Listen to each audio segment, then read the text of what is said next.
You are now listening to the Serious Growth Podcast with your host, Leo Costa Jr. Welcome to Serious Growth Podcast. We're only as serious. Come to see me. Okay, well, I guess I got to get a couple things off my chest before I start. At least one thing. You know, quite some time ago, I wrote a book called Exposing Fake Trainers. I'm like that country Western singer that their songs come from all the pain and happiness in their life. I write these damn books. I wrote Bulletproof. That was that from the pandemic. That was painful.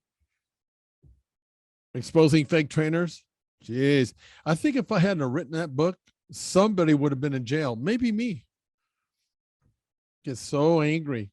So angry. You know,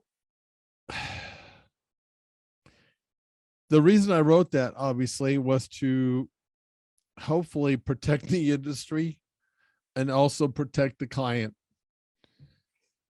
And I know that, like in any other industry, there are some trainers out there that are legit. I would say that the guys and the gals that are into bodybuilding, for sure, I think they would be legit. I mean, listen, you have to have, as a trainer, you have to have some people skills. And so it's not always just knowing your information. If you know your information, like most bodybuilders do, the serious ones, that doesn't always mean that you can communicate that in eloquent terms to be a good personal trainer. I just want to be upfront about that. There's no question about that. Because when I first was hiring trainers in my studio way back when in the late 80s, because I thought that I'd just get people that just really had knowledge about the, bodybuilders, basically. But I found that, some of them just didn't have the personality. They were too much into themselves, and that's okay. I'm not really criticizing that. It's just a fact from someone who's sitting on the, this side of the fence as an owner. To have good personal trainers, you need somebody that has good people skills. So that is important. And I almost got to the point where I thought it was more important hiring people that had good people skills, and then I could teach them training. And, I would say after all this time, it's about 50-50 as far as who and what you should hire. But nevertheless, there, for those people that are legit in the industry, I'm not talking to you at all. I'm talking to those other boneheads. This is my new word of the day, boneheads. I'm talking to those boneheads that are basically fake trainers. I mean, if you want to know if you're dealing with a fake trainer, I'll tell you, it's pretty simple. If you go into a training studio or a gym and you see a trainer working with a client, and the clients got their feet up or sitting on the bench, got their feet up a little bit, legs crossed, and they're yakking away and smiling with their personal trainer, you probably got a fake trainer. You're just chit-chatting, shooting the crap, and then when it occurs to you, you go ahead as a trainer, you put them through their little fake workout. I call it the fat workout, fuck around training, mamby-pamby workouts, MPWs. That's how you can really tell. And the thing that's kind of irritating about that is those trainers that are doing that with their clients inside these gyms, where there are those of us who are really serious about training. Because if you're serious about training, it's a whole different field. Now, you can't really, in some ways, you can't really blame the personal trainer that has never stepped on stage or never really trained for something serious. I'm not saying they have to be a bodybuilder, but to do serious training for anything, to get ready for like maybe a mud run or a powerlifting event, something that actually requires discipline and a training program that requires and demands focus and tempo. You know what I mean? You guys, those of us that are out there, we know that when we're in the gym, there's a tempo, there's a rhythm that we have to keep that workout going. It's a momentum, starts building. And, you know, these personal fucking trainers that are fake, they don't even know that. The next thing you know, you have a client that's doing an exercise where you were. It's like, what the hell? You know, what do you do? A friend of mine had a really good idea. Joe, if you're listening to this, and I think you will be at some point, I'm actually stealing your idea because I think it's becoming one that's better and better. You talked about creating gyms where they have gym bouncers. And I think that, you know, it's not such a bad idea. You know, the thing about it is this, when a trainer that doesn't have a clue about his environment or their environment, well, they don't realize that when they're underachieving like this, first of all, when you see people smiling too much in the gym, you know they're not working out seriously. Okay, that's just the bottom line. You don't smile when you're putting yourself through hell and it's hard. You might grimace, but you're not smiling. So smiling and chatting and laughing, fuck, I wish they'd stop doing that. No laughing in the gym. Call the gym bouncer, throw their ass out, and throw the trainer out too. That's just how I feel about that. You fake trainers that are out there, when you're in these gyms, okay, you're going to be around us. We have to put up with that. The ones that are legit and the people that are really serious about training, at least pay attention to what that person who is seriously training in the gym. There aren't many of them. In most cases, it's the minority that are really serious in the gym. The rest of them are just fucking around, kind of, parked on benches. I think that we should have like meter polices and start finding, you know, like when you park your car, you should start charging people for their time sitting on these benches, leaning on the bars and yakking about shit that's mindless.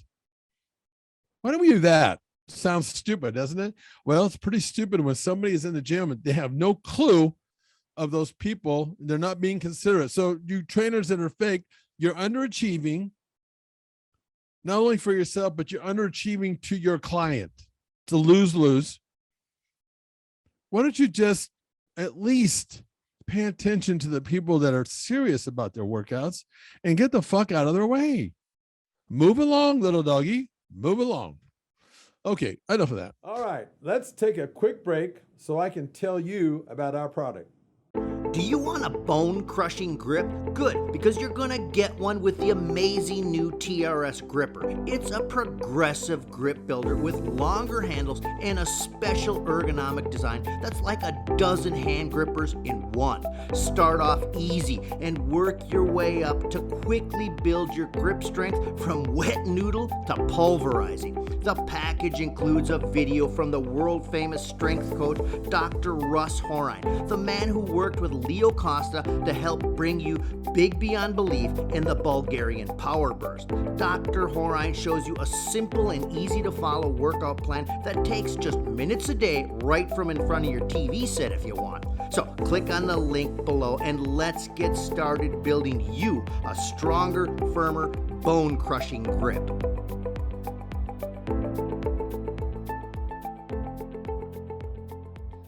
Today's topic, fat is where it's at. And I'm not talking about fuck around training in this case. We have rehab for those people. Our rehab, by the way, we're starting to get people in there. And it's exciting. People that are fuck around trainers, the people that are just not, they're going to our rehab. Say something, see something, say something. We won't tell you what the name was who sent them our way. But I'm talking today about the fat is where it's at as it relates to diet, the macro fat. Pretty misunderstood in most cases. And In fact, the three macros, protein, carbs, and fat, the fat macro has been maligned over the years, like it's the culprit for all cholesterol problems, for example. Well, that's not true. Anybody that's done the high-fat diet for any length of time knows that if you want to drop your cholesterol, listen to me now, because I'm going to say something that's maybe controversial. If you want to drop your cholesterol, then you go on a high-fat diet, legit high-fat diet, where you're not eating too many carbohydrates. And your cholesterol, your bad cholesterol will start dropping, or your overall actually, but the bad cholesterol, you'll drop 50 points, 50 to 75 points in about 3 weeks, believe it or not. The culprit really is potentially the carbohydrate macro, because you're getting too much of the carbohydrate and your body stores it as a fat. And when that gets too high of a count, then your body, then it has issues with cholesterol. Okay. But it's not the fat macro. In fact, the fat macro is very useful for those of you who don't or might not know. The fat macro does a really good job of lubricating joints in your body, keep you nice and greased up so you can tolerate for those that are really working out, those serious growth workouts or those intense workouts. Fat is also does a really good job in controlling sugar. And some people think that just because you're eating carbohydrates and they're healthy carbohydrates, that then it's not a bad sugar. Get that out of your head.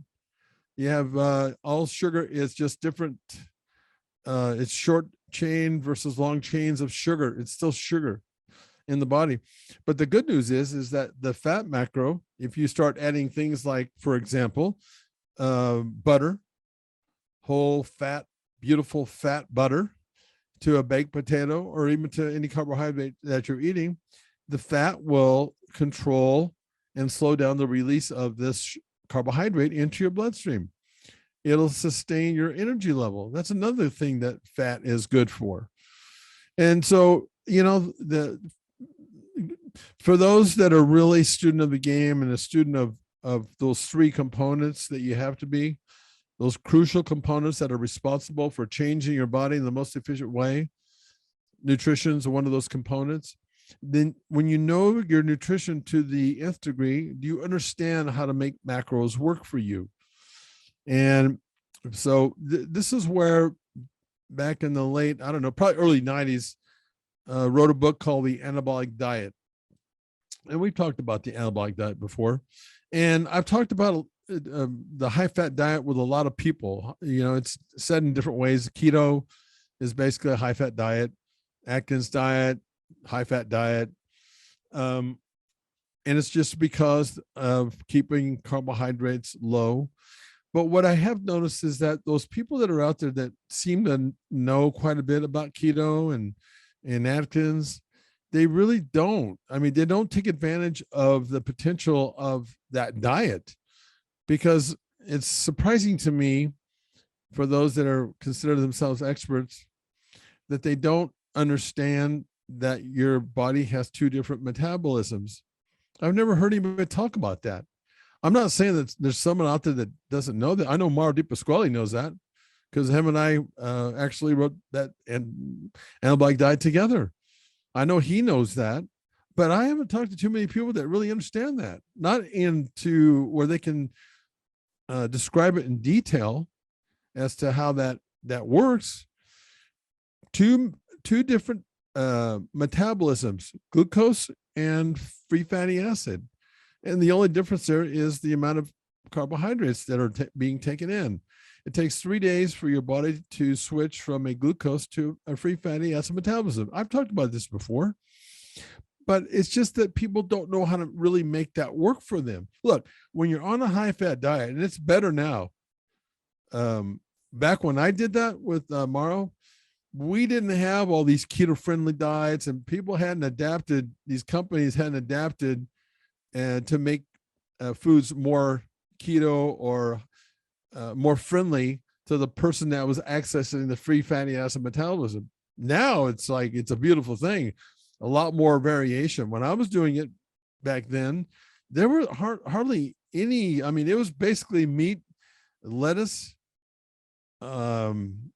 eggs. That was pretty much it. I mean, even the bread back then had a lot of, one slice, I think, had like more than 30 grams of carbohydrates, just in one slice. When you can only have 30 grams, that's 120 calories a day. It's not much.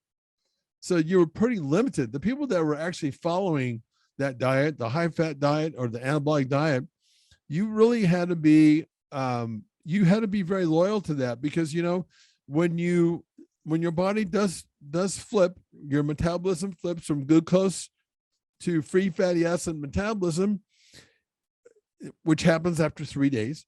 It takes another 3 weeks for your body to go through what we call a metabolic shift.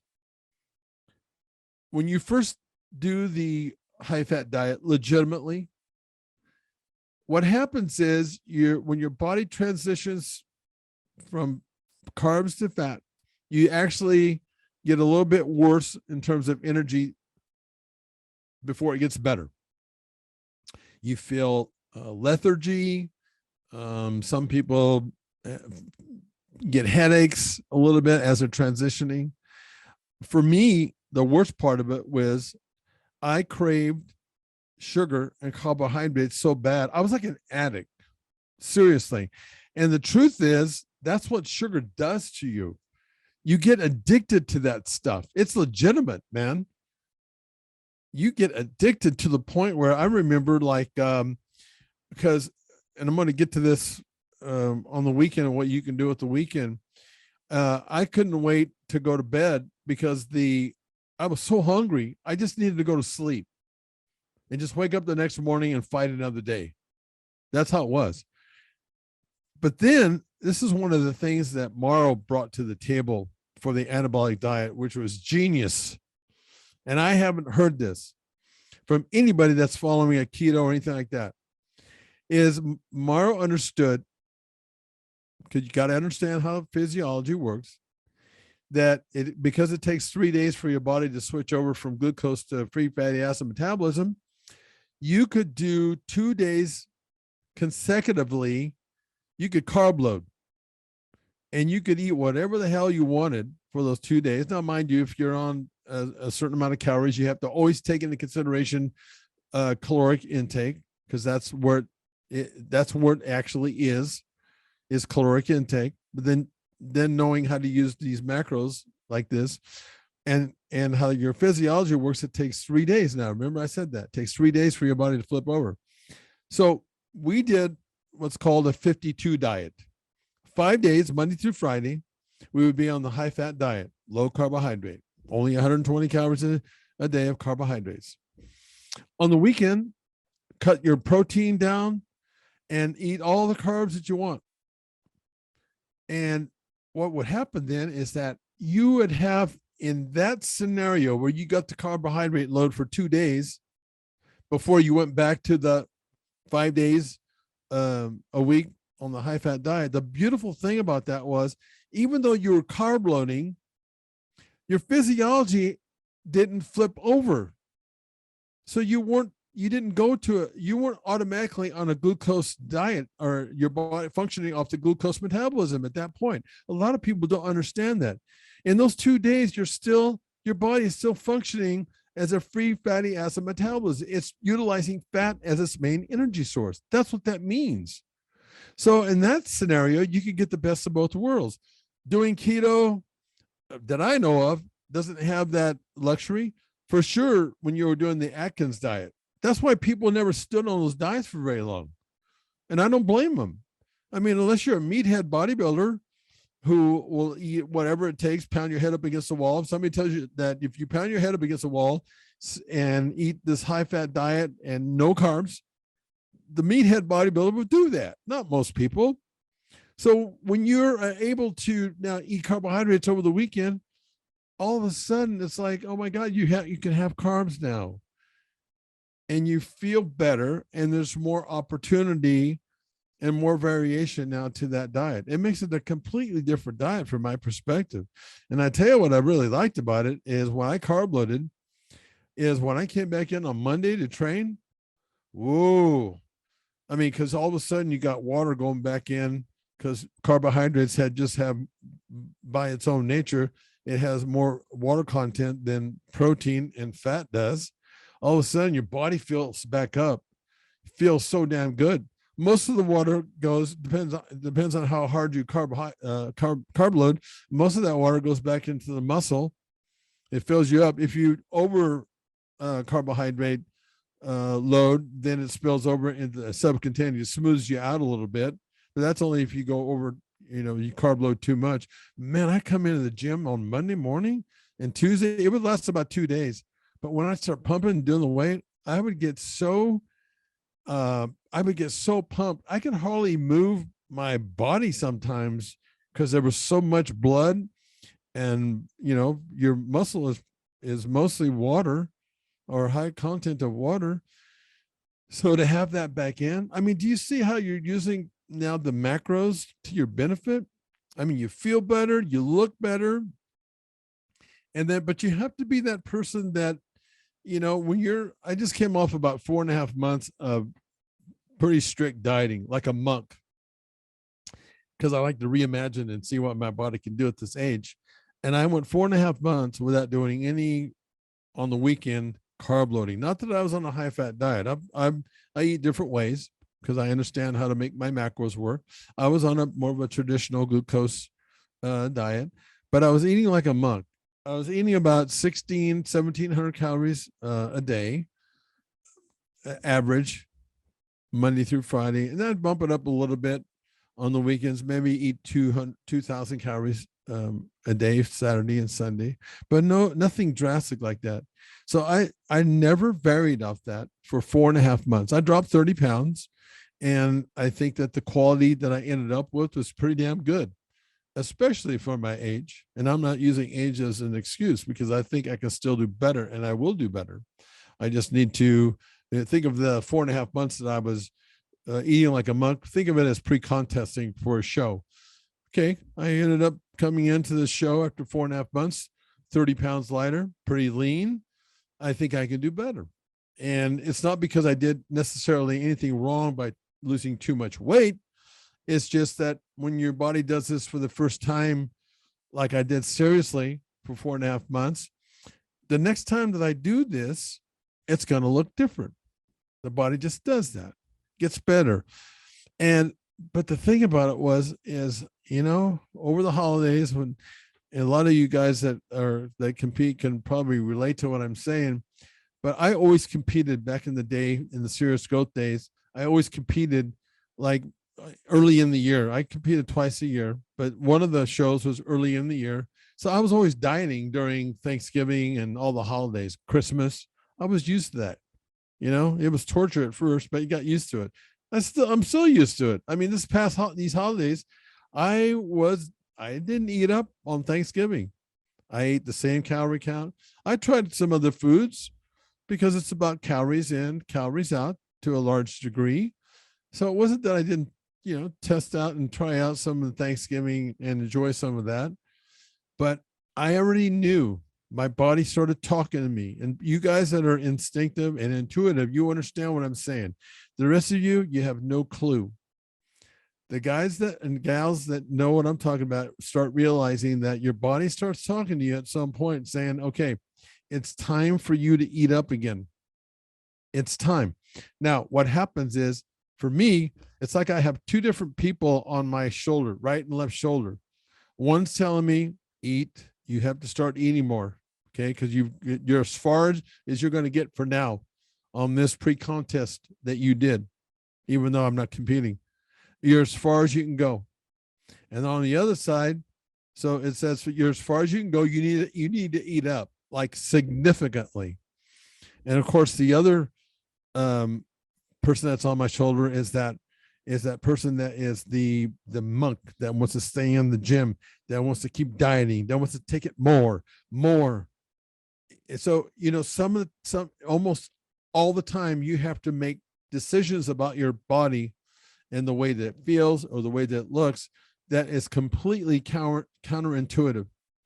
And even those of us that are in it for years and years, we know that. We start hearing that voice and we know that. And when you're not really used to that, it's hard to trust it. But when I first started hearing the word, I had a couple people say, why don't you just start eating out? Because I have a couple people that I talk to about this stuff that can relate.